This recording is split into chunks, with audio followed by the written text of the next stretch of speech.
असं म्हणतात की जेव्हा एखादी प्रचंड मोठी इमारत उद्ध्वस्त होते, त्यामुळे तिच्या आजूबाजूच्या छोट्या-मोठ्या इमारतीचे देखील नुकसान होते, ज्याला कोलॅटरल डॅमेज म्हणतात. आणि त्या मोठ्या इमारतीच्या घटनेत या छोट्या इमारतीचं दुःख कोणीच लक्षात ठेवत नाही. जसं की यांचं दुःख दुःखच नाही आणि जणू ती एका मोठ्या लक्ष्यप्राप्तीसाठी अशीच नष्ट झाली आहे. असंच काही 1947 मध्ये झालं होतं. भारतात आपलं वर्चस्व असलेली ब्रिटिश साम्राज्याची इमारत ढासळली आणि त्यामुळे पूर्ण साऊथ एशियामध्ये एक भयानक भूकंप आला आणि या भूकंपामुळे झालेल्या कोलॅटरल डॅमेजने या पूर्ण एरियाचं वर्तमान आणि भविष्य हे दोन्ही बदलून टाकले.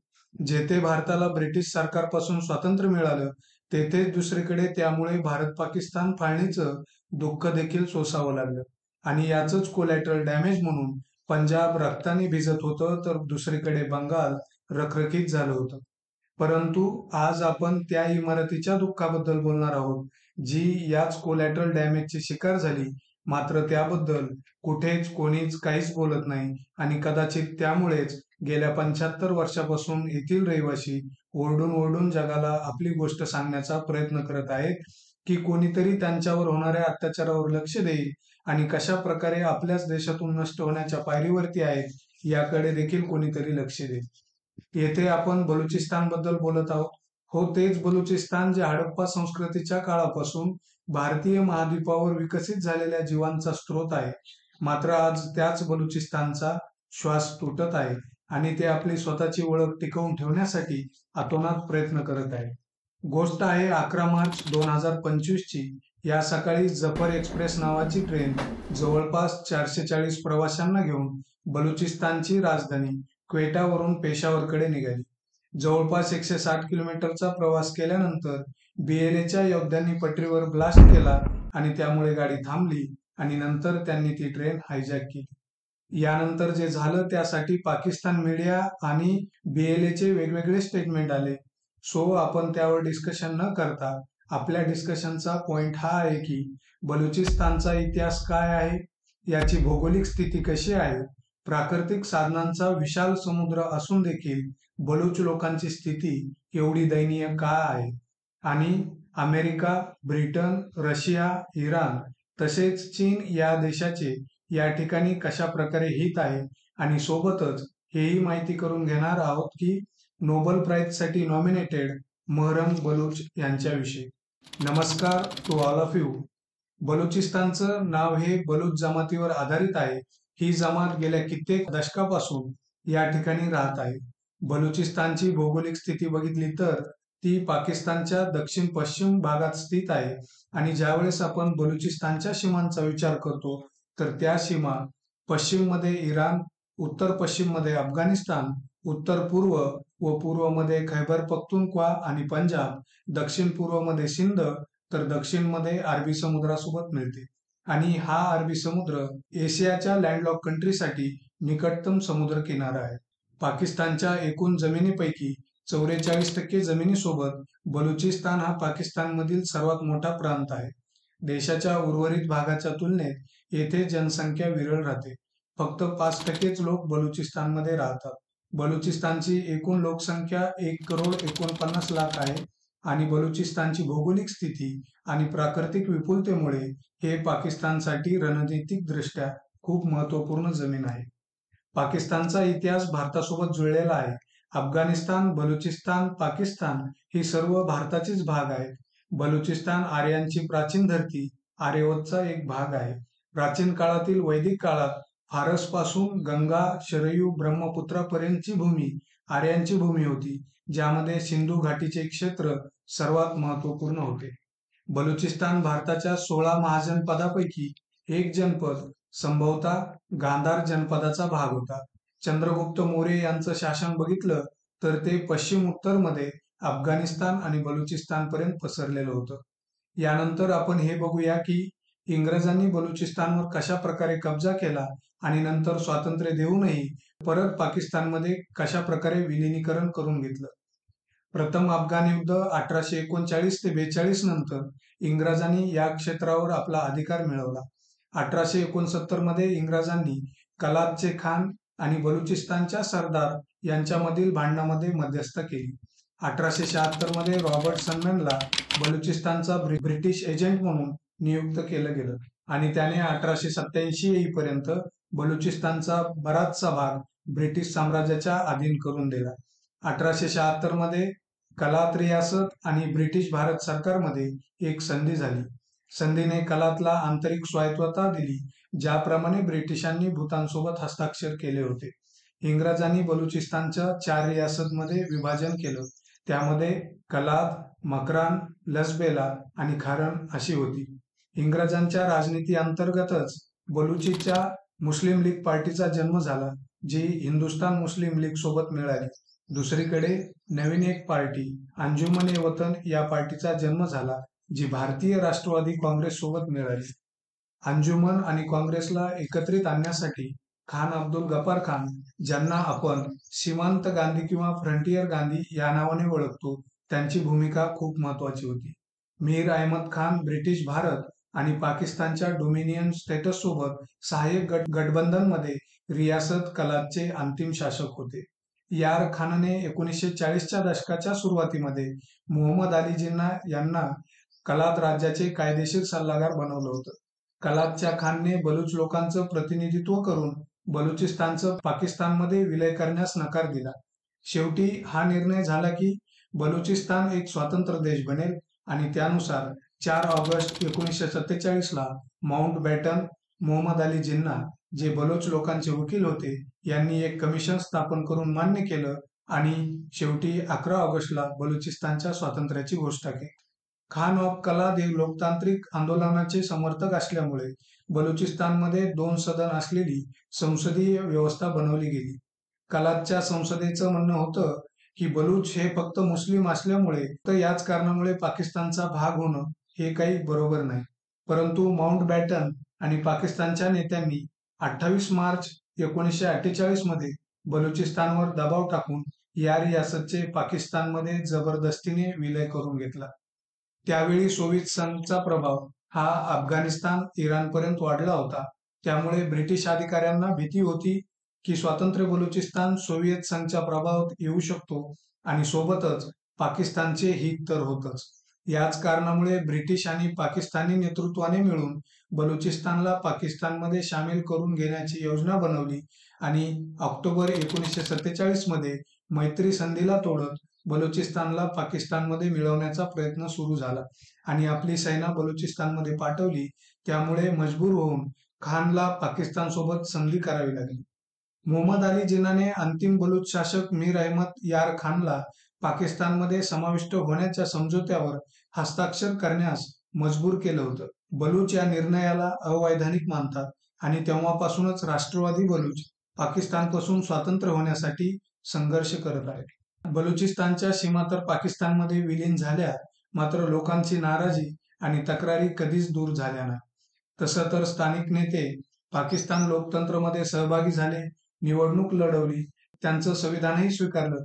तेवढंच काय तर बलुचिस्तानमधील सर्वात मोठी आवाज असलेली बलूच नेते अकबर खान बुक्टी हे देखील प्रांताचे मुख्यमंत्री आणि गव्हर्नर राहिले. एवढं करूनही बलुचिस्तानमध्ये मात्र पाकिस्तानी सैन्याच्या मोठ्या कारवाया सुरूच राहिल्या. 1948, 1958, 1962, 73 आणि 2002 यामध्ये मोठ्या प्रमाणावर हत्यारांचा वापर आणि हवाई हमले देखील केले. 2006 मध्ये बलूच नेते अकबर बुक्टीची हत्या केली. त्यांच्या हत्येनंतर बलुचिस्तानमध्ये मोठ्या प्रमाणात विद्रोह भडकला.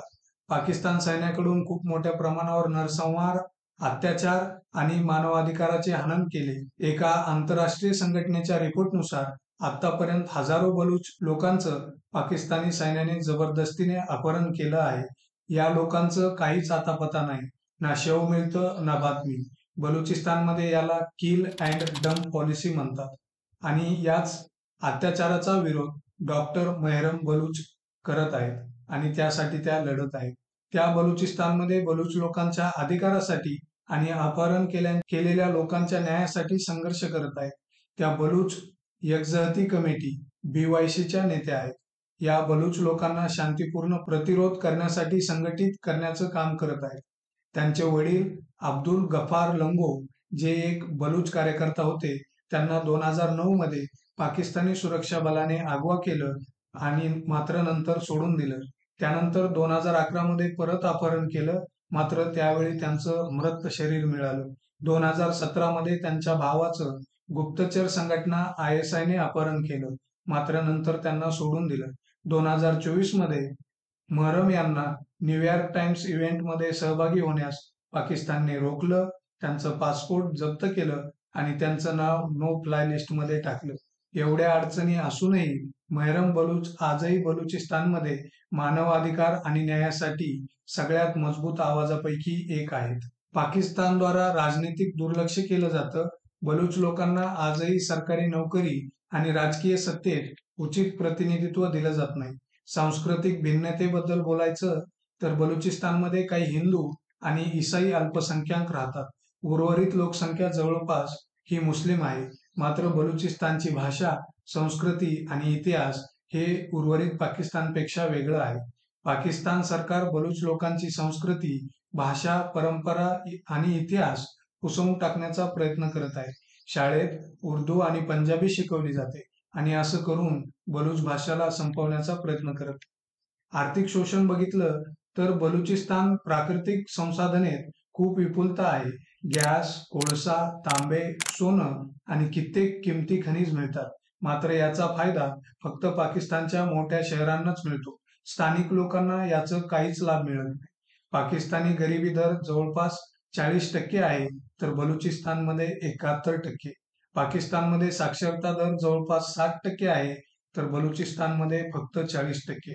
वर्ष 2000 पासून पाकिस्तानच्या अर्थव्यवस्थेमध्ये 4.2% वाढ झाली, मात्र बलुचिस्तानमध्ये 2.1%नेच वाढ झाली. यात सर्व शोषणाविरुद्ध लढत आहे BLA, बलुचिस्तान लिबरेशन आर्मी. बलुचिस्तानच्या लोकांचं म्हणणं आहे की भारत पाकिस्तानच्या विभाजनाच्या वेळी त्यांना जबरदस्तीने पाकिस्तानमध्ये विलीन केलं. तसं तर ते स्वतःला एक स्वतंत्र देश म्हणून बघत होते. बलुचिस्तानच्या स्वातंत्र्याची मागणी करणारे कित्येक अलगाववादी समूह आहेत. त्यामध्ये ब्रास, बलूच राजी आजोई संघ, लष्कर-ए Balochistan, BLF, Baloch Liberation Front यातील सर्वात जुन्या संघटनेपैकी एक BLA आहे.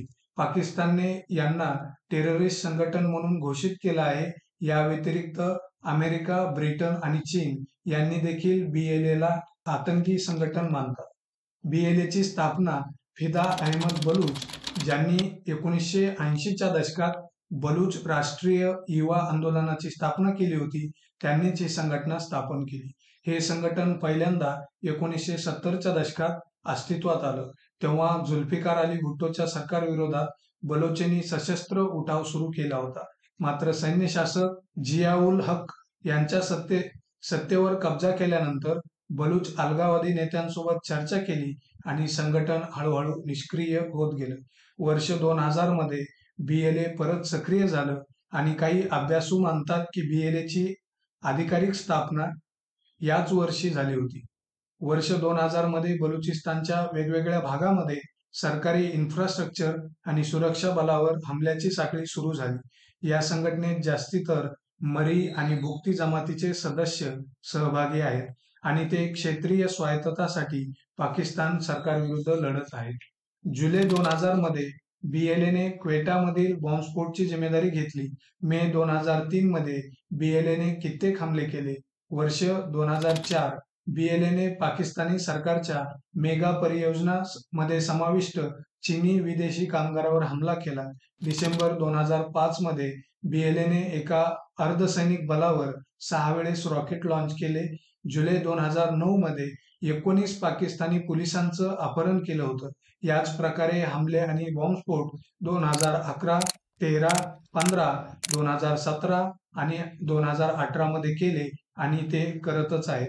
11 मार्च 2025 ला ट्रेन हायजॅक घटनेची जिम्मेदारी BLA नेच घेतली आहे. वेगवेगळ्या देशाचं हित कशा प्रकारे आहे हे सांगायचं तर अमेरिकेची बलुचिस्तानमध्ये रुची आहे, कारण हे स्थान अरबी समुद्रामध्ये ताकद आणि इराण आणि अफगाणिस्तानच्या जवळ आहे. अमेरिका या क्षेत्रात चीनी प्रभावाला कमी करण्यासाठी आणि मध्य पूर्वमध्ये आपल्या हितांची सुरक्षा सुनिश्चित करण्याच्या प्रयत्नात आहे. चीनने बलुचिस्तानमध्ये महत्त्वपूर्ण गुंतवणूक केलेली आहे, विशेषतः चीन-पाकिस्तान आर्थिक कॉरिडॉर (सीपीईसी) द्वारा. सीपीईसीचा एक मोठा भाग बलुचिस्तानमध्ये आहे. यात ओमानच्या खाडीजवळ ग्वादार शहरालगतच्या बंदर म्हणजेच हार्बरला महत्त्वपूर्ण पॉइंटच्या रूपात बघितलं जातं. चीन या एरियामध्ये उत्खनन परियोजना आणि ग्वादारमध्ये एक आंतरराष्ट्रीय विमानतळ निर्मितीद्वारा जोडलेला आहे.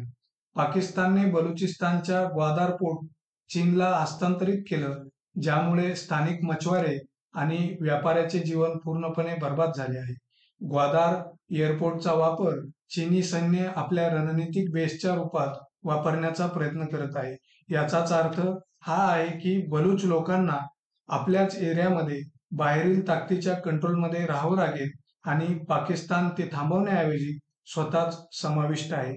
या व्हिडिओमध्ये दिलेली माहिती आवडली असेल तर व्हिडिओला लाईक करा, शेअर करा आणि चॅनलला सबस्क्राईब करा. Thank you for watching this video. जय हिंद.